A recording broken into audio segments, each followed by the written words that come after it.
Журналистам, работавшим в Эр-Рияде и Абу-Даби, бросилось в глаза, что шейхи и королевские особы обнимали главу Чечни как близкого родственника, а простые люди узнавали его, словно он кинозвезда. Откуда такая популярность, сейчас попробуем узнать, ведь Рамзан Кадыров на связи с нашей студией. Надеюсь, вы меня слышите. Добрый вечер. Добрый вечер. Добрый вечер. Прежде хочу вас спросить, чем вы можете объяснить тот факт, что Саудовская Аравия и Объединенные Арабские Эмираты всегда были союзниками США и НАТО, но сейчас вдруг распахнули свои объятия для России? На самом деле, арабский мир, да, он не является союзником, да, американо-западных направлений. Они вынуждены, я так считаю, да, взаимодействовать с ними. Но когда увидели, да, правильность политики в отношении всех государств нашего лидера, Владимира Путина, национального лидера, они, я думаю, решили, да, так скажем, да, усилить наши, да, отношения и стать союзными государствами. Потому что сегодня необходимо для них и Россия, и для России тоже необходим арабский мир. Да.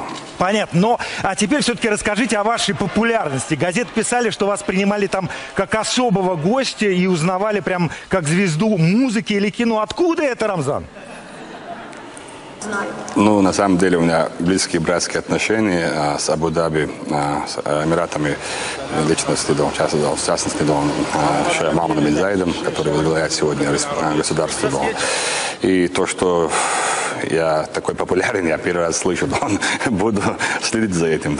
Хорошо. А вы знаете, все уже много говорили про роскошный прием, конный эскорт, артиллерийский салют, машины с русскими буквами ДПС, рисующие российский флаг, самолет и так далее. А что еще было такого яркого, чего мы не знаем? Может, откройте нам секрет?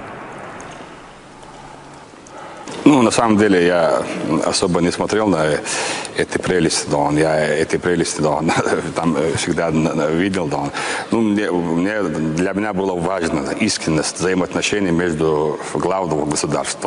Я чувствовал, да, что у них есть дружба, доверие, это для меня большего значит, чем все это, да, подарки, там, самолеты и вертолеты. Ну да. А вы знаете, в новостях показывали, как вас там угощали всякими вкусностями, но не наливали. Я понимаю, у них там сухой закон, да вы тоже не пьете, но неужели для других членов нашей делегации не сделали исключение?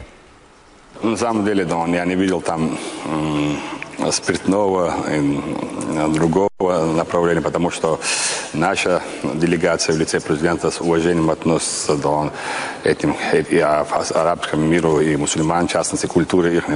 Даже наш министр, госпожа Скворцова, одела платок в Саудовской Аравии, Рияде. Это говорит о том, что мы уважаем любую религию и культуру любых народов, поэтому такого другого не было. Там как и было, так и должно быть. И было так. Спасибо вам огромное, Рамзан. Вам спасибо. Спасибо. С нами на связи был глава Чечни Рамзан Кадыров.